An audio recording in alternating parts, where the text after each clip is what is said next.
శ్రీగురుభ్యో నమ. హరి ఓం.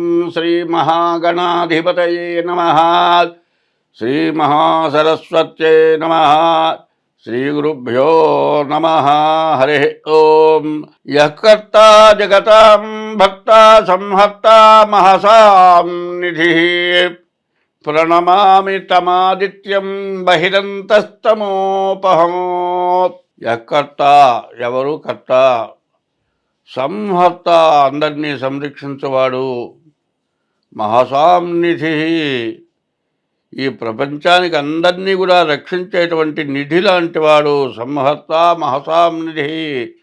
ప్రణమామి తమాదిత్యం బహిరంతస్తమోపహం. అటువంటి భగవానుడికి నమస్కారం చేస్తూ ఉన్నాను.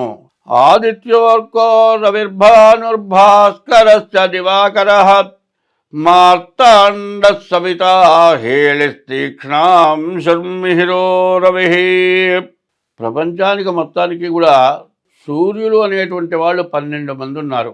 ఈ 12 మంది సూర్యులు ఎవరంటే మేషం దగ్గర నుంచి మీనాల వరకు 12 రాశులకు సంబంధించిన వారే అని చెప్పాలి. సరిగ్గా ఆలోచిస్తే 2025 మార్చి నెల 1వ తారీఖు నుండి 30 వరకు 4వ రాశి కర్కాటక రాశి ఫలితాలు చెప్పుకున్నాం.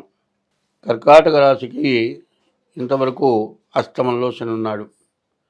ప్రాణకంటకుడు, చాలా బాధలు, దెబ్బలు, ఆపరేషన్లు, మరి బాగా మంచంలో పడుకోవటం, లేవలేకపోవటం, ఎవరి చేతను చేయించుకోవటం, ఇట్లాంటి సమస్యలన్నీ జరిగిపోయినాయి. చివరికి వచ్చేసింది 30వ తారీఖుకే శని మారబోతున్నాడు.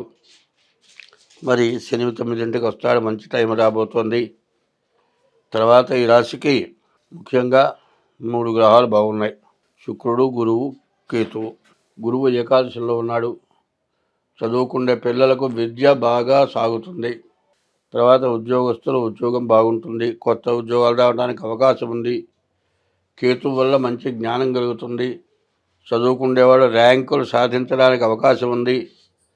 శుక్రుడు బాగుండటం చేత వివాహాది శుభకార్యాలు జరగడానికి అవకాశం ఉంది. ఇల్లు కట్టుకునే వాళ్ళకి, ఇల్లు కొనుక్కునే వాళ్ళకి చాలా బాగుంది. అయితే ఇందులో ఇంతవరకు మంచి చెప్పుకున్నాం. గురువు మంచి జ్ఞానం కలగటం, విద్య, ఉద్యోగం, వ్యాపారం, తర్వాత శుక్రుడు వల్ల వివాహాది శుభకార్యాలు, ఇవన్నీ బాగున్నాయి. కానీ ఇప్పుడు వస్తున్న సమస్య ఏమిటి అంటే, కుజుడు 12ంట ఉండటం చేత మరి అనారోగ్యాలు, ఇబ్బందులు బాగా ఉన్నాయి. ఈ అనారోగ్య ఇబ్బందులు కాస్త ఈ నెల పోతే కానీ మార్పు రాదు. కాస్త ఈ నెలలో బాగా సమస్యలు ఎక్కువగా ఉండేటట్లుగా ఉన్నాయి. కాబట్టి రాబోయే రోజులు మాత్రం చాలా మంచి రోజులు. చివరి దశలో బ్యాడ్ ఉంది. ఈ నెలతో చెడంటూ పోబోతుంది. కాబట్టి ఏమవుతుందంటే, ఒక దెబ్బ తగలటమో లేకపోతే ఒక ఆపరేషన్ చేయటమో జరిగిన తర్వాత కుట్లు వేస్తారు, కట్టుగా వేస్తారు, మొత్తం మానిపోతుంది, చెక్కు కడుతుంది. అంతా తగ్గిన తర్వాత ఏమవుతుందంటే బాగా బయలుదేరుతుంది. అయ్యా గోకబాకయ్యా, గోకితే మాత్రం మాందంటారు. వీడు ఏం చేస్తాడు, ఏ నిద్రలోనూ బాగా శుభ్రంగా గోకి పెడతాడు, మొత్తం పుండు సెలేస్తుంది. గోరంత విషం ఇంకోటి లేదు. గోరంత విషం కొండంత అవుతుంది. మళ్ళీ పుండు మానక మరి సెప్టిక్ అయి ఇబ్బందులు పెడుతుంది. అంతా మానింది కదా అని నమ్మితే ఇట్లాగే అవుతుంది. అంతా మానింది, తగ్గిపోయింది, ఏం పర్వాలేదు, ఆ చెక్కు గీకితే మాత్రం ఉందే భజన. కాబట్టి మంచిలో చెడు కొద్దిగా ఉంటుంది, ఆ చెడు మాత్రం తాట తీస్తుంది. ఎప్పుడు కూడా మనిషి ఎంతసేపు దూరం ఆలోచించాలి, దూరంలో దురాలోచన చేయాలి. దురాలోచన అంటే అన్న చెడు తగులుతుందేమో చూసుకోవాలి, ఆ చెడుని చూచి నడుచుకోవాలి. కంటికి తగిలే పుల్లని కనిపెట్టి పొమ్మన్నారు.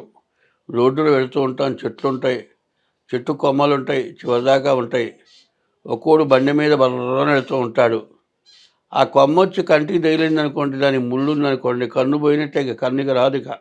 మరి ఆ తొందరగా పోవటం ఎందుకు, ఆ పక్క నుంచి పోవటం ఎందుకు, కంటికి తగిలించుకోవటం ఎందుకు, కన్ను పోగొట్టుకోవటం ఎందుకు, ఇవంతా కూడా మన చేసుకున్నటువంటి పొరపాట్లు.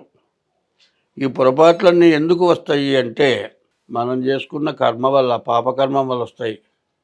ఎప్పుడు కూడా ఇంట్లో భార్య 30 ఏళ్ళకి వస్తుంది. 30 ఏళ్ల దాకా తల్లిదండ్రులు పోషిస్తారు. 30 తర్వాత ఏం చేస్తారు? పెళ్ళైపోయింది, మా అబ్బాయి పెళ్ళయింది, మా పనులు తీరిపోయినాయి, పెళ్లి చేసాం, ఉద్యోగం చేసుకుంటున్నాడు, పెళ్ళాం వచ్చింది, అన్నం పెడుతుంది, అన్నీ చూసుకుంటుంది, మా బాధ్యతలు తీరిపోయినాయి అంటారు. అన్నవాళ్ళు ఊరుకోరు. ఈ కోడలను అక్కడ కూర్చున్నామండి, ఇక్కడ కూర్చున్నామండి, ఈ పని సరిగా చేరి ఇట్లాంటి అజమాయిషీలు చేస్తూ ఉంటారు. ఇట్లాంటి వాటి వల్ల కొన్ని సమస్యలు సహజంగా వస్తూ ఉంటాయి. వచ్చినప్పుడు 30 సంవత్సరాల జీవితం తల్లిదండ్రులతో, 70 సంవత్సరాల జీవితం భార్యతో ఉంటుంది. కాబట్టి అన్నీ కూడా ఆచితూచి ప్రవర్తించాలి.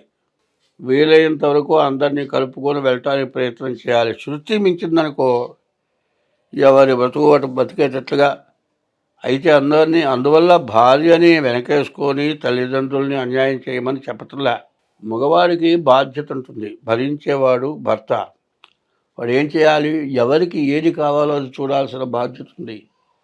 తల్లిదండ్రులను హింసించకూడదు, వాళ్ళ కంటెంబడి నీళ్లు రాకూడదు, భార్యని మరి బాధ పెట్టకూడదు. ఇంట్లో పెద్దవాళ్ళ ఏడుపు మూడేడుపు మూడందాల నష్టం అని ఉంది. ఇటు భార్య కానీ తల్లిదండ్రులు కానీ కనీసం అప్పచెల్లెళ్ళు కానీ ఏడవకూడదు.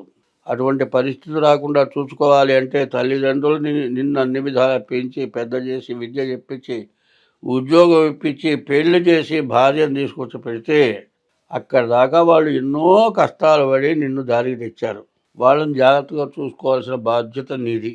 తర్వాత ఇప్పుడు రాబోయేటువంటి సమయం మార్చి 30 నుంచి అఖండమైనటువంటి దశ, చాలా బాగుపడేటువంటి సమయం. ఇంతకంటే మంచి టైం రాదు. కానీ మంచి టైంలో కాస్త కష్టాలు ఉంటాయి. ఇందాక చెప్పానే, ఆపరేషన్ చేసిన తర్వాత చివర మానబోయేటప్పుడు జల వచ్చి గోకి పుండు చేసుకొని దాన్ని పోగొట్టుకోలేక మళ్ళీ మొదటికి వచ్చి బాధపడ్డట్టుగా ఈ టైంలో కొన్ని సమస్యలు వస్తాయి. కాబట్టి ఈ కర్కాటక రాశి వాళ్ళు జాగ్రత్తగా సమర్థించుకుంటమే కాకుండా మీ జాతకం ఏంటి, ఇప్పుడు చెప్పేది గోచారం 25 వంతులే, ఇంకా 75 వంతులు ఉంటుంది. గోచారం కాకుండా గ్రహచారం అంటారు. పుట్టిన తారీఖు, నెల, సంవత్సరం, టైంను బట్టి చెప్పేది గ్రహచారం. అది బాగుందో లేదో చూసుకోవాలి అంటే మీ డేట్ ఆఫ్ బర్త్ ద్వారా మీ జాతక చక్రం వేయాలి. అది లేకపోతే హస్త సాముద్రిక ద్వారా మీ జాతకం చూడాలి. అట్లా చూసిన తర్వాత మీకు ఏదైనా చెడు ఉంటే, దానికి తగినటువంటి దోషాలకు పరిహారం ఉంటే చెబుతాం, అవి చేయిస్తాం. దానికి తగిన ఫీజు కట్టి జాతకం చూపించుకొని దానికి ఏదైనా చేయాల్సింది ఉంటే అట్లా దానికి తగినటువంటి ఖర్చు పెట్టుకొని మీరు చేసుకుంటే ఈ కర్కాటక రాశి వాళ్ళకి ఎదురు లేదు. చాలా బాగుంది, నెంబర్ 1గా ఉంది జాతకం. కాబట్టి బాగా ఆలోచించండి. ఆలోచిస్తూ కూర్చోవటం కాదు కావాల్సింది, చేయాల్సిన పని వెంటనే చెయ్యండి. రేపు చేద్దాం, చెడు పని వాటి తలకాయ వాలకూడదు అనుకున్నాం అనుకోండి, వెంటనే కొట్టేస్తాం. మంచి పని చేయాలి, రేపు చేద్దాం రేపు చేద్దాం, ఇట్లా చివరికి ఆలస్యం అవుతుంది. కాబట్టి వెంటనే మీ జాతకం చూపించుకొని మీ జాగ్రత్తగా ద్వారా పరిష్కారం చేయించుకోండి. స్వస్తి.